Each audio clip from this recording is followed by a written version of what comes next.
আগের ক্লাসে আমরা ক্রনিক আর ডেল্টা অবধি পড়েছিলাম। আজ আমাদের টেন্সরের 4th ক্লাস। তাই এখানে আমরা কন্ট্রাভেরিয়েন্ট কোভেরিয়েন্ট ভেক্টর প্রথমে পড়ব। তা স্টার্ট করছি আজকের class.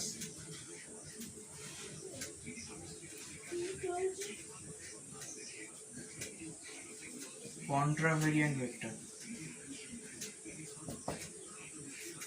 What is contravariant vector? আচ্ছা, আমরা ধরে নিচ্ছি যে দিস ইজ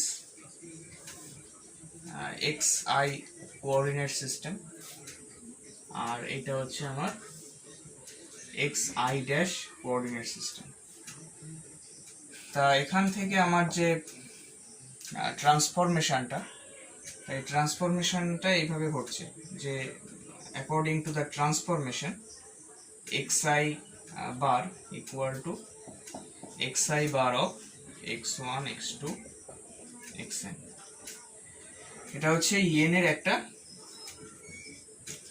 en এর কোনো একটা পয়েন্ট।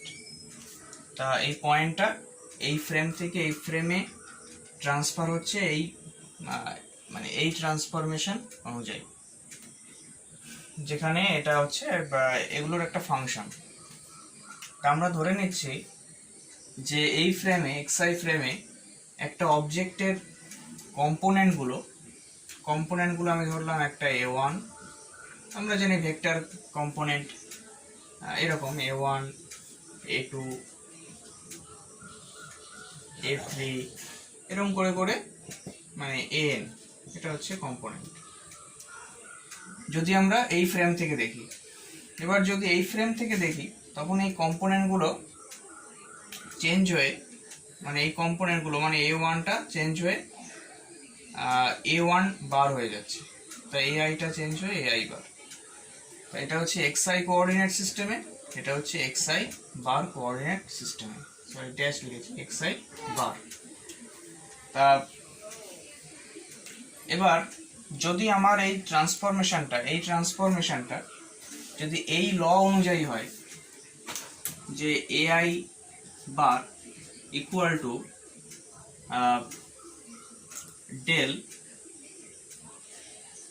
ডেল xi বার নিচে থাকবে আর উপরে থাকবে xj aj। এটা কিন্তু আমরা সামেশন কনভেনশন ইউজ করেছি, using summation convention.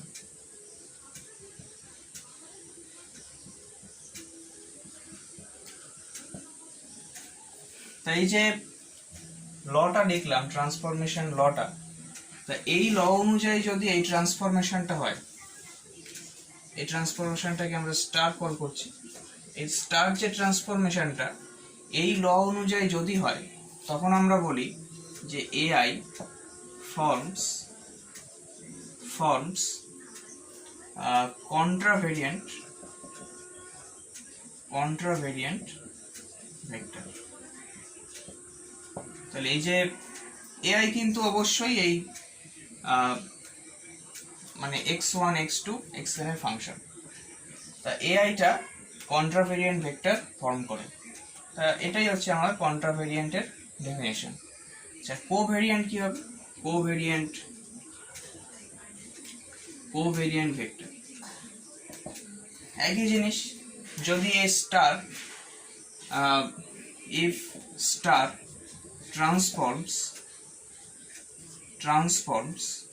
according to law। আচ্ছা, এখানে এই ভেক্টরগুলো বদলাবে, মানে এই কম্পোনেন্টগুলো, ওই অবজেক্ট যেখানে এটা ছিল এই অবজেক্টটার যে কম্পোনেন্টগুলো আমার বদলাবে, মানে এটা সুপারস্ক্রিপ্ট ছিল, এখানে সাবস্ক্রিপ্ট হবে। মানে a1 a2 an transforms to a1 bar a2 bar an bar, মানে কোঅর্ডিনেট ট্রান্সফার হচ্ছে, মানে এর কারেসপন্ডিং কম্পোনেন্ট গুলো হচ্ছে এই, মানে এটা হচ্ছে xi কোঅর্ডিনেট সিস্টেমে, এটা হচ্ছে xi বার কোঅর্ডিনেট সিস্টেমে। তো অ্যাকর্ডিং টু দ্য ল, এই লটা আমরা লিখলাম যে ai bar equal to del, দেখো এটা নিচে আছে, এটা উপরে চলে যাবে, del xi bar by del xj del x i bar by del x j a j. তা এই অনুযায়ী যদি ট্রান্সফরমেশন ঘটে, then a i are called, a i হচ্ছে অনেকগুলো, মানে আইটা ভ্যারি করছে 1 থেকে n অবধি, মানে এখানে আমরা সামেশন কনভেনশন ইউজ করেছি, মানে এটা n টার্মসের সাম, আর এটা হচ্ছে n কম্পোনেন্টস এর। এটা কিন্তু মানে এআই মানে হচ্ছে nটা কম্পোনেন্ট আছে এখানে। আচ্ছা, দেন এআই আর কল্ড মানে AI form components of covariant vector. আচ্ছা, ভেক্টরকে আমরা বলি টেন্সর অফ র্যাঙ্ক 1, এটাকে আমরা বলতে পারি যে কন্ট্রাভেরিয়েন্ট টেন্সর অফ র্যাঙ্ক 1, আর এটাকে আমরা বলতে পারি যে covariant tensor of rank 2। Clear? Contravariant vector আর কোভেরিয়েন্ট ভেক্টর ক্লিয়ার। এবার আমরা যদি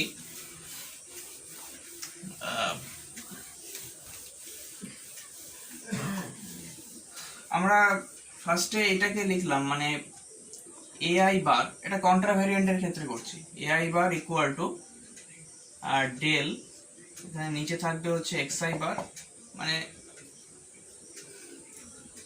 এখানে নিচে না, সরি, যেটা উপরে থাকবে তাকে আমরা উপরে লিখবো, মানে del x i bar by del x j, আর এটা এ জে। ঠিক আছে? তা ওই প্রিভিয়াসে কন্ট্রাভেরিয়েন্টের ডেফিনেশনটা হয়তো আমি নিচে লিখেছিলাম, কিন্তু না, এটা যেটা উপরে থাকবে সেটা উপরে হবে। আচ্ছা, সেজন্য আমি দুঃখিত। আচ্ছা, এবার এটাকে, এই এআই বারটাকে আমরা ইন টার্মস অফ এজে তে লিখলাম। এবার এজেটাকে আমরা ইন টার্মস অফ এআই বারে লিখব। কি করে লিখব? তা আমরা দুই সাইডে, মানে আমাদের টার্গেট হচ্ছে এইটাকে অমিট করা, তাকে এটাকে অমিট করার জন্য এই del x i bar by del x j দিয়ে আমি দুই পাশে মাল্টিপ্লাই করে দিলাম। তাহলে a i bar equal to, sorry, যে এখানে এক্সিস্ট করে তা আমি কে দিলাম, এটা দিয়ে মাল্টিপ্লাই করছি। তাহলে কি হবে? Del x i bar by del x k, আর এখানে আমি লিখবো কি ডেল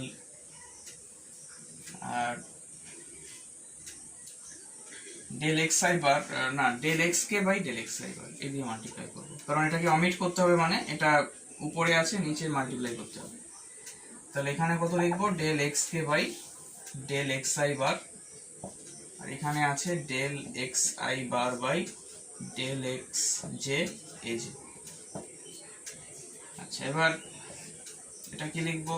যা আছে তাই, del x k by del x i bar a i equal to, দেখো এটা ক্যান্সেল হয়ে যায়, মানে চেন রুলের সাহায্যে এটা হবে del x k by del x j a j.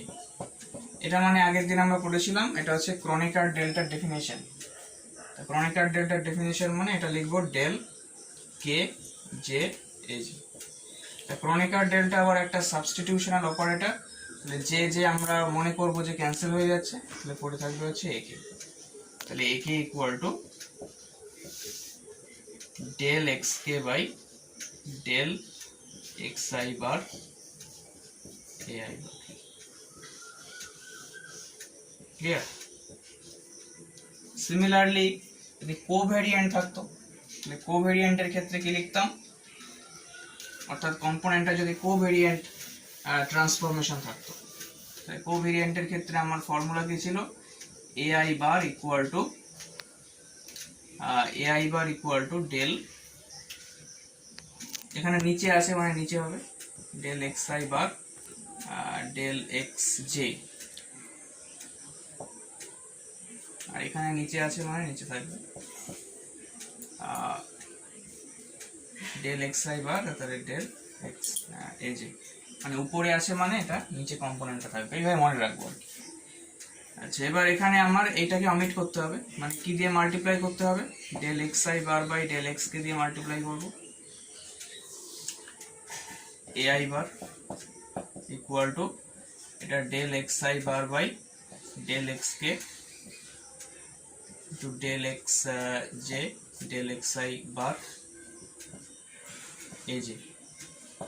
এটা যদি মাল্টিপ্লাই করি তাহলে del x i bar by del x k a i bar, তাই এটা ক্যান্সেল হয়ে যাচ্ছে, এটা এরকম ভাবতে পারি, চেন রুল দিয়ে হচ্ছে এটা, del x j by del x k a J.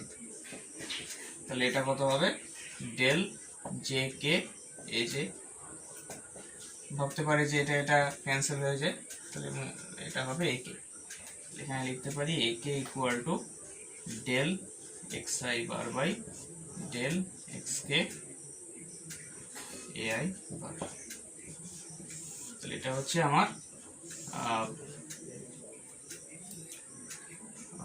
ওই এক্স আই কোঅর্ডিনেটের যে কম্পোনেন্ট গুলো সেটাকে এক্স আই বার যে কোঅর্ডিনেটের কম্পোনেন্ট দিয়ে লেখা। তা আজকের ক্লাস এই অবধি। পরের ক্লাসে আমরা আজকে কন্ট্রাভেরিয়েন্ট ভেক্টর পড়লাম, কোভেরিয়েন্ট ভেক্টর পড়লাম, পরের দিন কন্ট্রাভেরিয়েন্ট টেন্সর পড়বো, কোভেরিয়েন্ট টেন্সর পড়বো। Thanks for watching.